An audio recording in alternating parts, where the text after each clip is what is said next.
learned from the lesson. Live in the hills, but I still get a spread. Started with a little, but I still reinvest it. Fear how I feel, then you feel it's a blessing. I just want the lesson, I just want protection. I'm up and I'm down, but they sound like progression. Farmer never plans if he waits for perfection. Finger to the down, hold it down. All right, ladies and gentlemen, I hope you're having a wonderful day. Today, March 29th, the yield curve has inverted. So I got your watch list. We're going to talk about what happened today. The S&P was crazy. And honestly, a lot of the metrics from bear market rally to the weekly rally. Did you know we are up 11% in the last 2 weeks? Yeah, I know. It's massive. So there's a lot of things that happened today, but then out of nowhere, the 2-year and 10-year bond curve, that has now inverted. First time since 2019. And if you remember this video, we just talked about it. We said you're probably going to start hearing about people talking about a recession. So I'm going to go over that. We're going to talk a little bit about the yield curve. I will give you a reminder about it,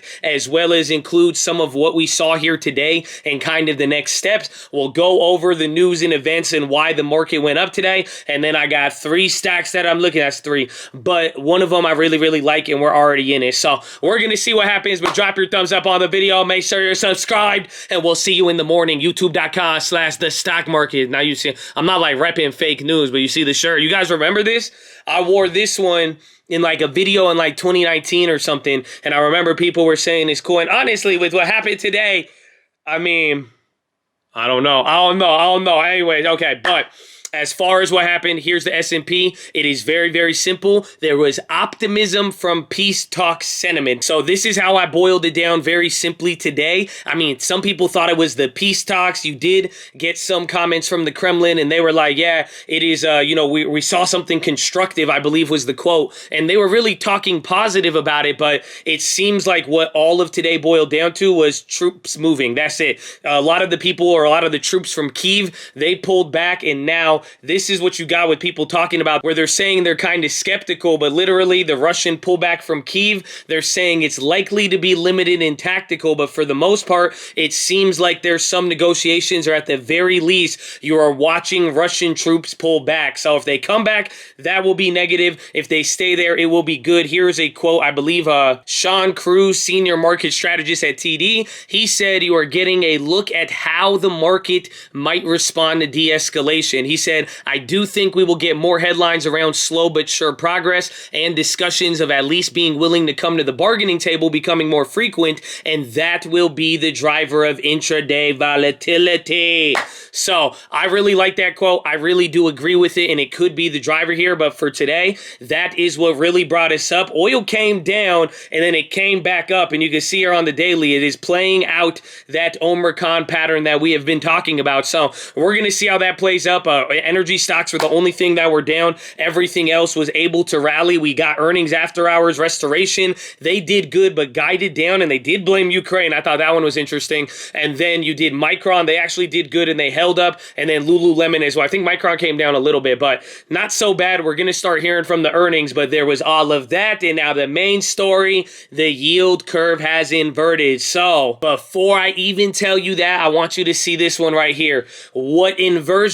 This is the divergence we've been talking about. So this is highlighted against the 2-year and 10-year curve. If you haven't noticed, it looks almost the same there with the 10-year, but even with the 10-year, this has now been the 5th largest divergence the world has ever seen. So literally, stocks have never gone up this much, this amount, with bonds dropping this amount ever, or at least there's only been 4 other times. Today was the 5th other one, or really what we've been witnessing. So this is why the bonds are so important. And now people started freaking out because you have a real yield curve inversion. People were talking about flattening. People have been bringing it up with like the 5s and 10s and the 7s and 10s, but now the real yield curve, this is now, again, there's 5 times the difference between 2 years and 10 years. This means a lot. The short-term interest rates, the 2-year rate has now officially officially gone higher than the 10-year, or it did that briefly throughout the day and then it kind of leveled out. But now everybody's watching and they're saying, do we start the clock?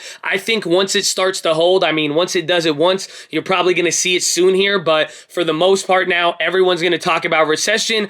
People are going to talk about the inversion. What does it mean? And now everyone's going to ask, why is the stock market going up? Well, here it is. Anytime the yield curve has ever inverted, it always goes up. The stock market still will go up. But now here's another quote, counter this one back. This is Ben Emmons, global macro strategist at Medley Global. He says, historically, a recession has not happened without an inversion. So likely it would be a predictor of future recession. Timing, however, is unknown. It could take up to 2 years. So that's what makes today so important, because one, this could start the clock, but don't get it twisted. The market could still be able to go up. And now we have the P stocks. The only thing that would stop that would be the market having to react to the divergence, or maybe we get that in a couple of months, or now anything with Ukraine kind of getting in the way and disrupting everything that has happened so far. So the point is, this is important. And like I even said in the video, I said, once it inverts, then we start talking about a recession 12 months from now. So in the meantime,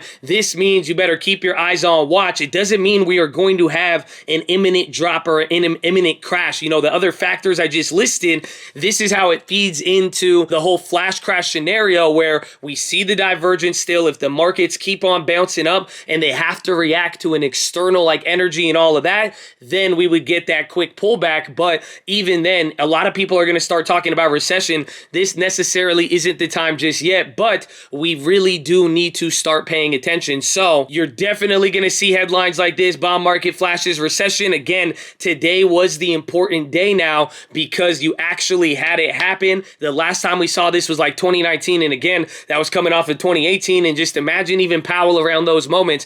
It was a very different time. So now the market is on watch, and if you don't understand why it means something is wrong, I know a lot of people ask me this question. It is very simple. If I was going to ask you, yo, man, let me borrow your AOC doll for, I don't know, is the first thing I could grab. But if I could borrow this for 2 years, how much, or okay, maybe I'm just borrowing money. But essentially, if I was going to borrow money from you for 2 years, how much interest would you charge me? And now if I said, okay, let me borrow the same amount of money for 10 years, how much would you charge me? Chances are you would probably charge me a lot less than you would for 2 years than you would for 10. But the problem is, if you were charging the same borrowing cost for 2 years as 10 years, that means you believe there is more risk in the short term than the long term, and it means something is wrong or something is going wrong. But markets move slow. It's like a boat crash. It's not going to happen, but it's funny. We were just talking about this. You now have it. Welcome to 2020-22. I said I put 2020 anyway, but get ready. It's going to be good, but